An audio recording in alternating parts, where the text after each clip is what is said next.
Cette vidéo est sponsorisée par Red Shadow Legends. Salut ma gueule, c'est John Michael, et aujourd'hui c'est un jour particulier. Jean-Hubert, Virginie, bienvenue à la fête les amis, j'espère que le gâteau est pas empoisonné, Et ouais mon con, comme tu peux le voir, on fête les 2 ans de Red Shadow Legends. Mais il s'est passé quoi là? Qu'est-ce qui t'a fait, mes Red? Ah bah la paye, clairement. Ah mais attends, t'enregistrais là? Que souhaites-tu à Red pour son anniversaire? Cher Red, je te souhaite d'obtenir de plus en plus de succès auprès du public. Tu mérites, car tu es un jeu de qualité, clairement le meilleur du genre. Bref, plus de joueurs, plus d'affrontements, et plus de records.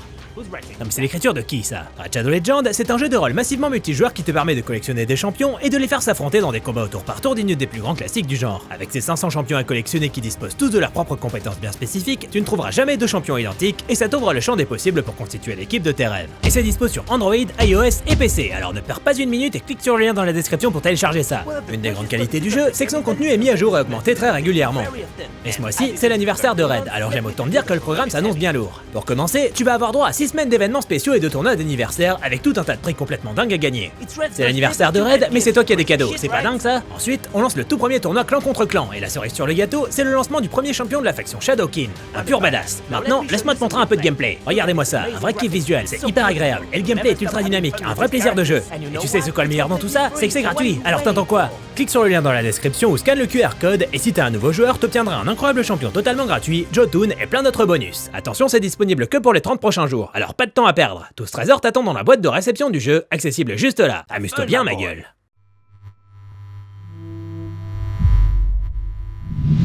Salut à tous, c'est Guillaume Cassard, et aujourd'hui j'ai eu envie d'innover. C'est pourquoi nous allons parler de science-fiction horrifique avec des monstres. Parce que ça change de d'habitude. C'est parti pour Pandorum.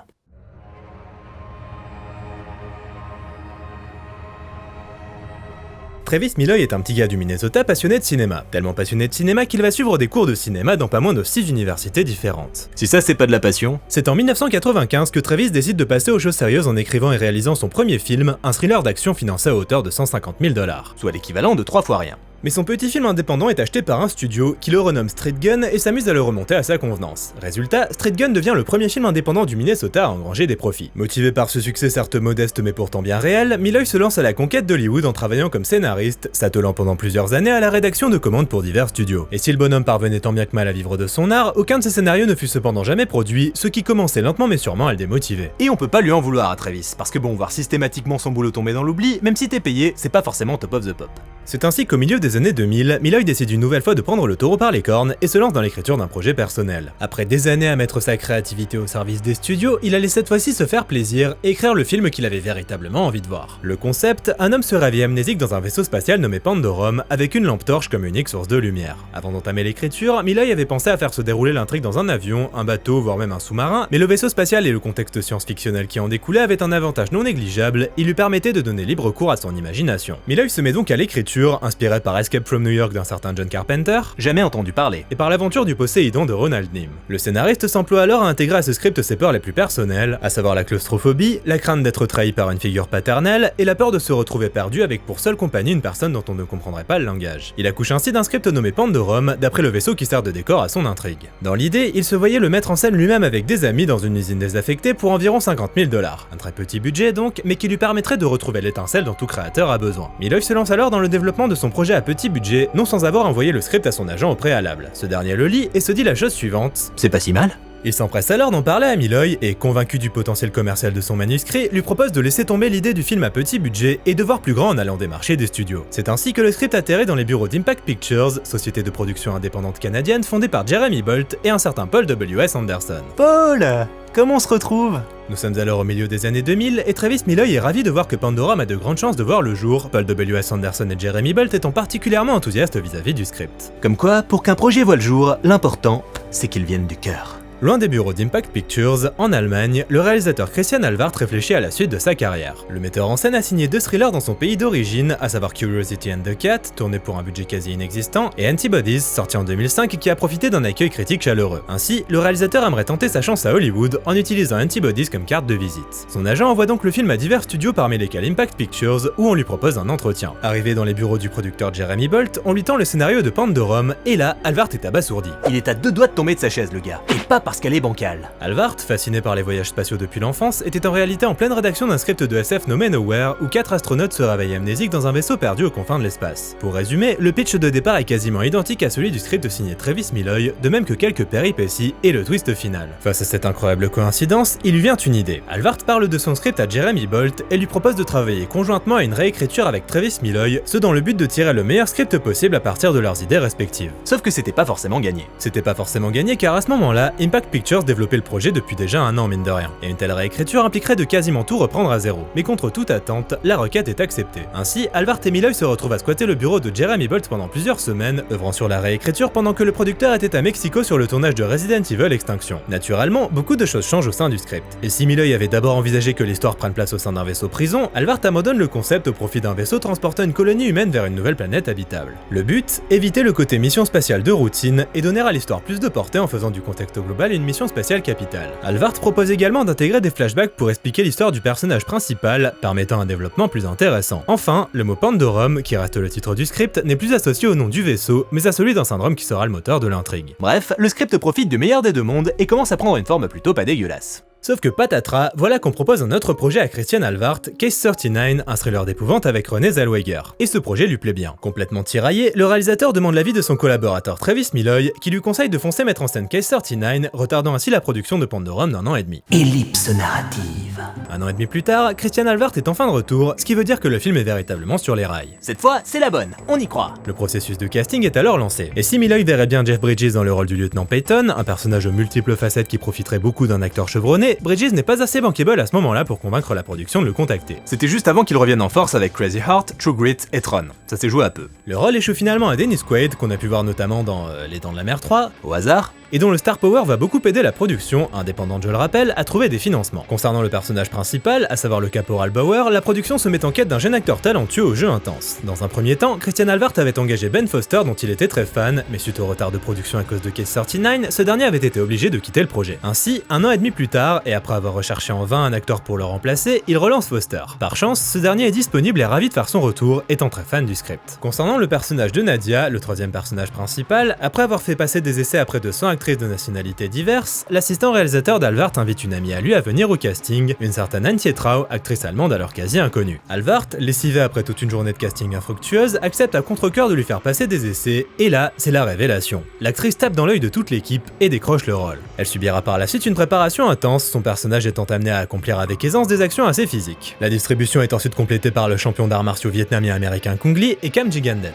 Et donc, en mai 2008, Pandorum est annoncé officiellement, coproduit par Impact Pictures et la société allemande Constantin Film, qui se connaissaient déjà très bien pour avoir travaillé ensemble sur la saga des Resident Evil. À son arrivée à bord, le producteur allemand Robert Kulzer demande à ce que le film soit tourné en Allemagne. Impact Pictures, qui a eu une bonne expérience de tournage en Allemagne avec le premier Resident Evil, n'y voit pas d'inconvénient, mais ce qui finit par décider les producteurs, ce sont les subventions allemandes qui permettent au budget d'atteindre les 33 millions de dollars. Car aux grandes dames des idéalistes, toutes ces décisions sont généralement basées sur des histoires de pognon.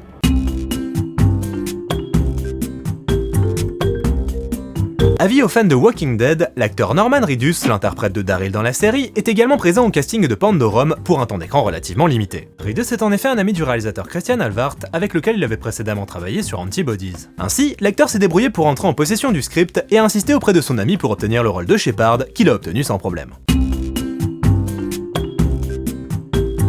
C'est ainsi que le tournage débute le 11 août 2008 à Potsdam au studio de Babelsberg, puis dans une centrale désaffectée de Berlin. Alvart, très attaché à la partie visuelle, arrive préparé avec un storyboard d'environ 800 vignettes qui lui permettent d'avoir une vision très précise des scènes à tourner et de ne pas faire perdre de temps et d'argent à la production. Au sein des studios de Babelsberg, le directeur artistique Richard Bridgeland fait construire d'immenses décors mettant en valeur l'étendue du vaisseau. Le film est en effet très ambitieux malgré un budget relativement modeste et représente donc un défi pour Bridgeland qui doit bâtir pas moins de 45 lieux différents. Le directeur artistique utilisera ainsi la bonne vieille méthode consistant à construire 12 décors qui sont ensuite modifiés au fur et à mesure du tournage pour donner l'illusion des 45. Alvart voulait mettre un point d'honneur à ce que l'univers dépeint soit à la fois original et crédible, poussant Bridgeland à faire en sorte que les décors et différents accessoires soient fonctionnels. Le visuel devait avoir du sens. Avec une telle approche et un tel soin apporté à la crédibilité des décors, les acteurs ont avoué s'être sentis particulièrement immergés, ce qui les a énormément aidés à entrer dans la peau de leur personnage. L'acteur Eddie Rouse, qui incarne Leland, a même vécu jour et nuit sur les décors du repère de son personnage pour avoir une meilleure idée de son quotidien et offrir une performance convaincante. Le problème, c'est que la sécurité des studios n'était pas au courant, du coup quand ils l'ont trouvé là en pleine nuit, ça a occasionné des petits problèmes. Concernant la centrale désaffectée de Berlin, c'était un lieu de tournage parfait, dans le sens où, en l'état, elle ressemblait quasiment déjà à un décor de science-fiction. Ceci dit, le budget restait serré. Un jour, Jeremy Bolt demande à Alvart de couper une scène, car il n'y avait pas assez d'argent pour faire construire le décor. Mais le réalisateur ne se laisse pas démonter et tourne la scène en 30 minutes après avoir plongé le plateau dans le brouillard. Il a de la ressource, le Christian.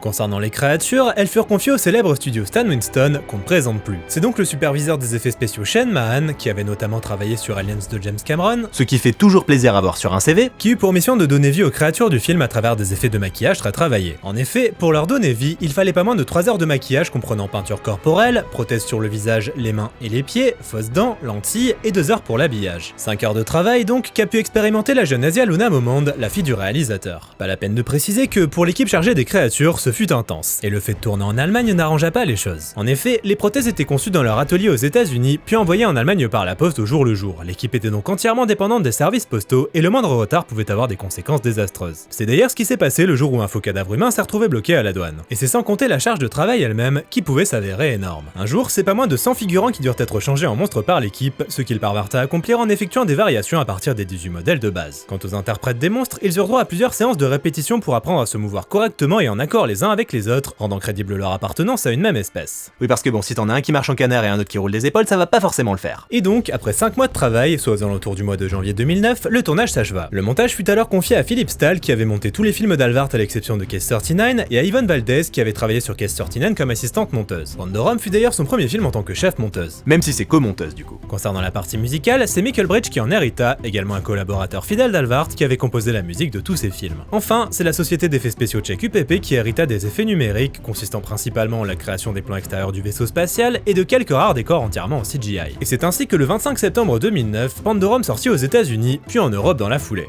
Et ça a fait un flop. Sur son budget de 33 millions de dollars, Pandorum n'en a rapporté que 10 aux États-Unis et 10 dans le reste du monde, soit 20 millions de dollars de recettes en tout. Le film a donc été très loin de se rentabiliser. Mais en plus de ça, la critique n'a pas été spécialement tendre envers lui. Et c'est carrément trop injuste. Alors laissez-moi remettre les pendules à l'heure. Pandorum prend place au sein du vaisseau spatial Elysium, alors que le caporal Bauer et le lieutenant Peyton sont réveillés de leur capsule d'hypersommeil. Le problème étant qu'ils ne se souviennent de rien, ni qui ils sont, ni quel est le but de leur mission. Bauer part alors explorer le vaisseau et réalise bien vite que son réveil l'a plongé dans un véritable cauchemar. Pendant leur sommeil, le vaisseau a été envahi par un groupe de créatures anthropophages, et comme si ça ne suffisait pas, le réacteur nucléaire est à 2 doigts d'une avarie technique de très grande ampleur. Aidé par quelques survivants, Bauer va alors tout tenter pour redémarrer le réacteur, découvrant de terribles secrets au fur et à mesure de son avancée à travers le vaisseau. Et personnellement, j'aime beaucoup Pandorum. Étonnant. Pour moi, c'est typiquement le genre de film qui n'a pas eu le succès qu'il méritait, un excellent huis clos spatial qui n'a pas à rougir face aux classiques du genre. Après attention, c'est pas une grosse révolution en soi, et on sent l'influence de films comme Alien ou Event Horizon par exemple, mais ça n'empêche pas le film d'avoir ses propres atouts de choix. Déjà, Pandorum met en place un univers crédible et dispose d'une esthétique soignée. La direction artistique de Richard Bridgeland est formidable et permet à Pandorum d'imposer une atmosphère originale, dans le sens où on alterne entre plusieurs ambiances très différentes. En effet, si le début du film est principalement dicté par le mot claustrophobie, où l'on va suivre Bauer alors qu'il évolue principalement dans les conduits de ventilation de l'Elysium et des couloirs sombres uniquement éclairés par la lumière de sa lampe torche, plus le film va avancer et plus les décors vont devenir vastes, offrant par là même de superbes visuels, jamais trahis par le budget modeste du film qui semble avoir été utilisé avec énormément d'intelligence. Le début du film est donc très dark, on n'y voit pas grand chose et cette approche, voulue par Alvart, aura même fait peur à quelques producteurs qui craignaient que le film soit trop sombre. Tiens, ça me rappelle un certain film où on voyait que dalle, avec des monstres qui se foutent sur la gueule.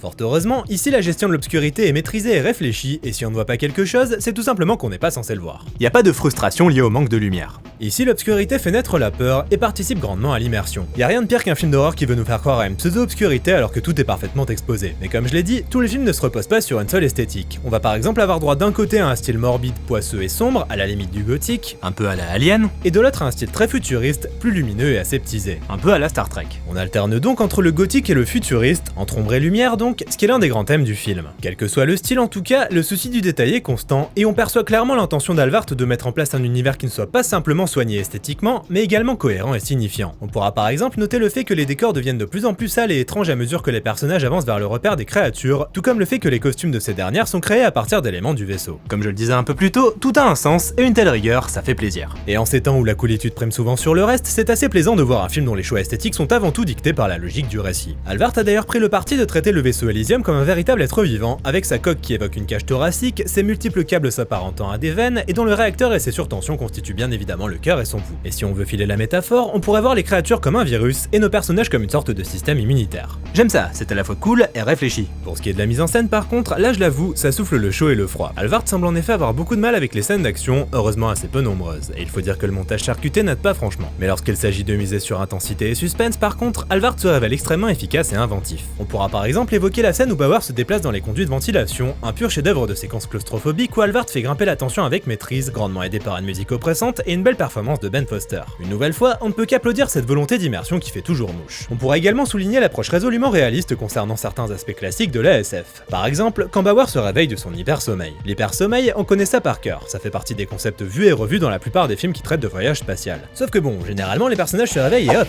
un bon bol de Golden Grams et c'est parti pour une journée de folie. Ici c'est tout le contraire, le film met en place le côté désagréable d'une telle expérience et tous les effets secondaires qui peuvent en découler. C'est même l'un des moteurs de l'histoire, car l'amnésie des personnages principaux est due à la période prolongée d'hypersommeil qu'ils viennent d'expérimenter. Le scénario utilise d'ailleurs le concept de façon très maligne, car qui dit amnésie dit mystère et donc révélation. Ainsi le script ménage ses effets, distille ses indices avec intelligence et on va de surprise en surprise jusqu'à la toute fin du film. Un beau travail d'écriture de la part de Miloy et Alvard sur le script donc, qui ne donne jamais l'impression de n'être qu'un mélange d'idées hétéroclites, mais nous offre au contraire une histoire cohérente, bien construite et surprenante. C'est beau. Au cœur de l'intrigue, l'ODS, ou syndrome orbital dysfonctionnel, également appelé le Pandorum, une psychose liée à l'espace poussant les personnages à une folie meurtrière. À travers ce syndrome fictif, c'est la question de la moralité qui est explorée dans le film. Quelle est la place d'un tel concept dans un vaisseau spatial à la dérive loin de la Terre? C'est la question que pose le film, et chaque personnage a un point de vue bien précis sur le sujet. Aux deux extrémités de la chaîne, on a d'un côté Bauer qui représente l'idéalisme, encourageant les survivants à s'entraider, et de l'autre les créatures, qui représentent quant à elles l'absence totale de moralité et le retour à l'état de nature. Entre les deux, divers personnages aux motivations plus ou moins douteuses, et généralement dicté par l'instinct de survie. Le film profite donc d'un panel de personnages variés et incarnés avec talent par des acteurs toujours crédibles. Ben Foster est d'ailleurs parfait dans le rôle de Bauer, dont l'évolution est très plaisante à suivre. Loin des héros invincibles et sans saveur, l'acteur apporte une certaine vulnérabilité à son personnage, ce qui est toujours bon à prendre. J'adore Ben Foster, je vous conseille d'ailleurs Comancheria si vous l'avez toujours pas vu, il est excellent dedans.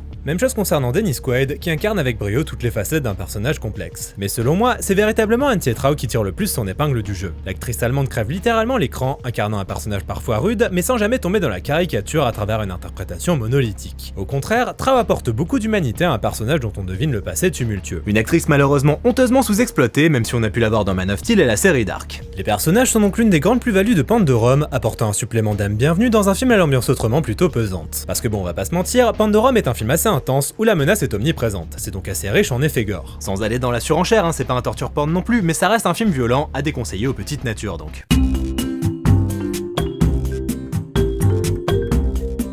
L'homme qui se réveille de sa capsule d'hypersommeil pour être immédiatement tué et dévoré par les chasseurs est incarné par John Foster, qui n'est autre que le frère de Ben Foster.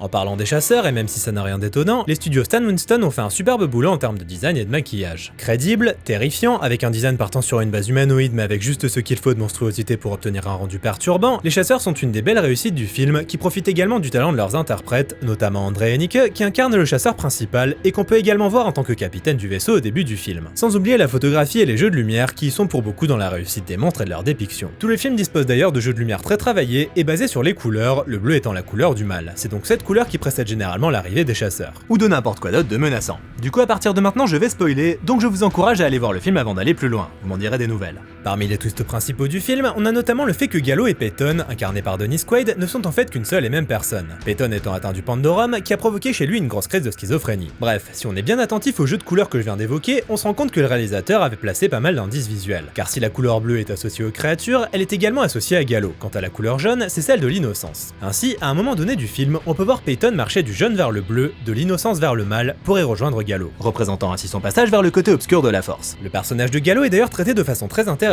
car il passe par tous les stades d'évolution de l'être humain. Quand on le découvre, il immerge littéralement d'un trou. Ouais, j'ai pas trouvé de façon raffinée de formuler ça. C'est la naissance donc. Puis on l'aperçoit recouvert d'une couverture tel un nouveau-né. Ensuite, on peut apercevoir qu'il développe de l'acné, qu'il a la voix qui mue et qu'il joue les petits rebelles. C'est la puberté. Y a moyen que je me paye votre tronche en ce moment. Bref, je trouve que c'est une façon originale de traiter la schizophrénie en montrant cette autre facette du personnage prendre de plus en plus d'ampleur et grandir littéralement à mesure que le film avance sans que l'on s'en rende forcément compte. Alvard gère donc particulièrement bien l'aspect psychologique du film. Une autre séquence que j'aime beaucoup d'ailleurs, c'est celle où Peyton semble entendre des monstres approcher de la salle où il se trouve et fait donc le nécessaire pour se calfeutrer. En réalité, il est en pleine crise et ce n'est pas contre les monstres qu'il lutte, mais contre ses propres souvenirs. Comme je le disais un peu plus tôt, le film joue beaucoup sur les oppositions entre ombre et lumière, et ce faisant, il nous narre l'éternel combat du bien contre le mal. Sauf qu'ici, les choses ne sont pas si simples, et ce combat peut se dérouler au sein d'un seul et même personnage. C'est bien foutu quand même, hein. Sans oublier d'autres thématiques assez ambitieuses qui émaillent le film. L'univers est en effet plutôt riche, avec au programme l'histoire d'un homme pris de folie et qui se prend pour une sorte de dieu, une histoire qui me rappelle d'ailleurs beaucoup celle de David dans Alien Covenant.